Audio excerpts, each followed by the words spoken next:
নিয়ামত যখন আসে, মানুষ যখন অতি সুখে থাকে, তখন আমাদের বরদাস্ত হয় না। ফাকাফারাত বিআনহুমিল্লাহ, মানুষ অকৃতজ্ঞ হয়ে গেছে। তাইলে অকৃতজ্ঞতার শুরু, কৃতজ্ঞতার শেষ। আমি এক পার্ট বলি আগে আপনাদের। আগের জমানা, আজ থেকে ধরেন 10-15 বছর আগে আমাদের এখানে টাকা বলেন, পয়সা বলেন, অনেক ছিল না মানুষের কাছে। রাস্তার মোড়ে গাছের নিচে বসে আরামসে মানুষ কথা বলছে দুপুর থেকে আসর পর্যন্ত। সরেছে কখন? আসরের আজান করেছে যখন, যার যার রাস্তায় নামাজ পড়তে চলে গেছে। 5 টাকা পকেটে নাই, তেল কিনা। কিন্তু মানুষ দিল ভরে হেসেছে।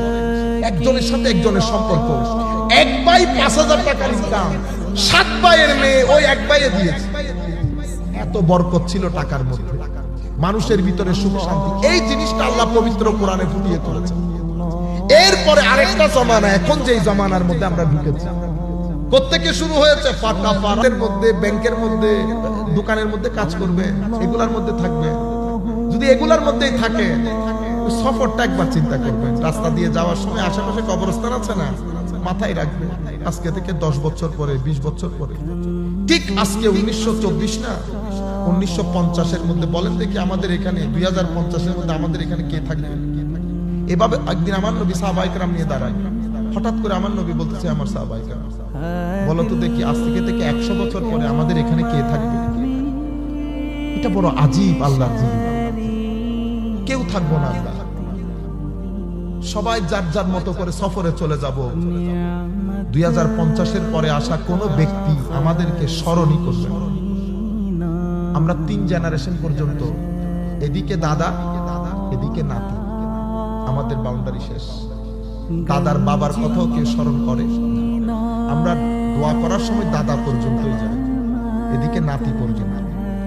উপরে দাদা, নিচে দাদা, নাতি, এতটুকুন আমাদের জিন্দেগি। কেউ স্মরণও করবে না আমরা আসছি, চলে গেছি পৃথিবীতে। এই হাকিকতটা আমরা ভুলে যাচ্ছি। যারা এই হাকিকত চিন্তা করে নিজেকে আবিষ্কার করে যে আপনি শুধু শরীর না, আপনার ভিতরে আল্লাহ রূহও দান করেছে। এজন্য আল্লামা ইকবাল বলছে, আপনি মন মে ডুব কর পা যা সুরাগে জিন্দেগি, তু अगर मेरा नहीं बनता न बन अपना तो बन। তো তুই তোর ভিতরে ডুব দে, দেখ আল্লাহ কত মনি মুক্তা তোর ভিতরে দান করেছে। মাটি তো মাটি, কিন্তু আপনি কি বললেন? হুজুর স্বর্ণের খনি পাইছে। স্বর্ণের খনি আসমানে পাই না, মাটির ভিতরে পাই। যেভাবে মাটির ভিতরে স্বর্ণের খনি রেখেছেন আল্লাহ, ঠিক সেভাবে আপনার ভিতরেও আল্লাহ মারেফতের খনি রেখেছেন। মাটির স্বর্ণের খনি যেমন খোদাই করে করে উদ্ধার করতে হয়, অনুরূপভাবে মারেফতের খনির জন্য খোদাই করতে হয়।